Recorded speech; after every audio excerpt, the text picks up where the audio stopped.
There are plenty of fun elements as the Monmouth Fighting Scots prepare for their season opener Saturday against Coe. Steve Bell's next coaching victory will be the 100th of his career. Plus, the Fighting Scots have not defeated Coe in the last 10 meetings between the two schools. And just how much does that factor in as Monmouth prepares for week 1?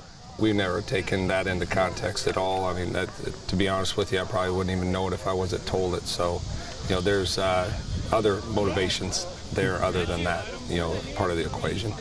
Talk about the mystery that is week 1. I mean, a year ago, they handled you guys pretty well, and it's like, I'm sure it was pretty stunning at first, and then you see that they run the table in the conference too, No, and I'd never shy away from competition in regards to our first game of the year. It's always going to be someone that we feel is one of the better teams in the country. I think it gives me a true perspective of where our team's at, going into the year. And so last year, we just didn't take advantage of opportunities. We were in their red zone, 4 or 5 times, only got 3 points out of that, and it's just about being consistent. And so hopefully we can correct those mistakes, and we've got a whole different team now, and it's a different year. Talk about that, what you've got back and what you've been pleased with guys going for those open spots too. I think the main thing that we know that we have coming back are some kids that are pretty seasoned right now, especially on the offensive side of the ball. The reverse last year. We were pretty young going into the last year at certain spots, but I think more than anything, I'm pleased with the enthusiasm our kids have brought to the table, and I think they're ready to go right now in terms of playing another team. They've gotten the best of us last year, for sure, so hopefully this year we go out and compete against them.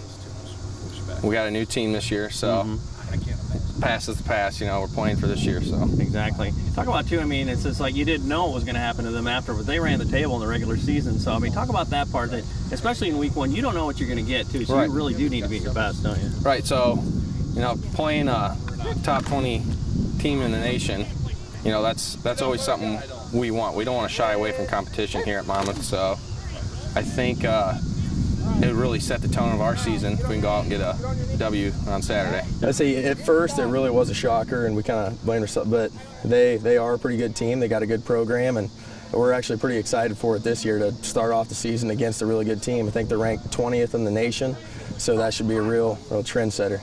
Week 1 is always such a mystery too. Is that still out there? Because they lost a lot of guys. Yeah, and stuff too. It is. We lost a lot of guys, but we gained a lot more, and I'm sure it's the same way with their program. And like I said, it's just a mystery. You never know until first kickoff goes. Coming off a 5-5 season, the Fighting Scots are eager and motivated to go back to those days that put them into the playoffs year after year.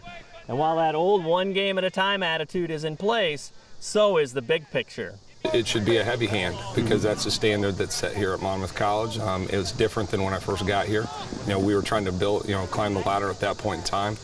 Now that is the standard, so we don't expect anything less. Our kids shouldn't expect anything less, and when we do fall short of that, we shouldn't feel good about it because we're letting down a lot of alums that are putting in a lot of hard work, to get the program to where we should expect that every year. And we got to execute on Saturdays. That's the most important thing. Everyone's got to do their job, especially offense, defense, both sides, every aspect of the game. So to really get back to where we need to be, it starts in practice. We just have to have high intensity every day. Always wanting to compete, win on both sides of the ball. I think that's the key. I think the biggest thing is we just can't have any complacency, no matter where it is. Like, it could be a Sunday morning practice when we're lifting and watching film. Everybody needs to be on topic and know what's going on, and just no complacency throughout the year. And I think we could have the talent to do it. Everybody needs to get in the same direction, and we can do it. Hey, Fighting Scot athletes and coaches, let's get Fellowship of Christian Athletes going on your campus. You can contact me for more information or even talk to Fighting Scot women's basketball player Emily Siefkin. And for more information on FCA, check out our 2 websites at www.fca.org or illowafca.org.